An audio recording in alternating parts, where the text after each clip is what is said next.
waxaan la hadli rabaa dhammaan qowmiyadda Jareerweyne meel walba ay joogaan noocyo walba ay ku ay maartay ay ku kooban yihiin insha Allah waayahan aad iyo aad loo buuqay Facebook social media meel walbo runtii aniga meeshan buuq iyo uma soo gelin oohin waxaan u soo galay inaan balanqaad sameeyo balanqaadkiina waxa weeye maartay dhammaan waxaan ugu baaqayaa qowmiyadda Jareerweyne ay ku nool yihiin maartay qaar ahaan jubbada dhexe jubbada hoose meel walba aad joogtiin waxa idin ka rabaa hal nin uu ka soo baxo qowmiyadda oo geesi ah waxaan ku hadlayna Facebook live wax la qarqariyaayo iyo wax oo maartay anaga oo cabsi noogu jirto malaha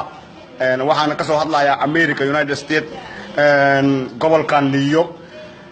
waxaan balan qaadi rabaa maanta anoo Colonel Geedow ah $5,000 nin ogaadeen madaxiisa ninkii tuso saas asa u hayo $5,000 waay $5,000 waa igu balan waa igu wallahi waa igu tallaahi waa igu billaah ismaayayna taala $5,000 maanta hadaan maqlo wiil Jareer oo geesi ah madax qaado nin ogaadeen nooc raba ha ahaado kii wax dilay ma ahayn kii kale iyo saqiir hadaa aado saqiir maanta hadii madax lagu dhufto $5,000 ayaa iga dhimataa maanta ayla soo xariiro numberkaygu waa 315 520 0002 $5,000 waay $5,000 madax ogaadeen $5,000 share gareya video one yeah I start playing the for the head $5,000 yep I want to see that today $5,000 waay $5,000 guys share gareya and thank you everyone and shaqaan ku jira insha Allah hadal badnaan ma qabi intaasaan rabay inaan sheego Axmed Madoobe dadkaaga iska xirxiro waxa dilaysa dil xirxirow ma aha dil حرك أصحابنا وسمينه يستاهل دل مركز دشت مارت فلسطين ماركنا ولا حتى السنوات ولا دلويا ولا حرحرويا ولا أرورنويا ما هو بالله لقلويا دل مدح كتوه مدح أنت جرير كاقبة مارت أنت كتوه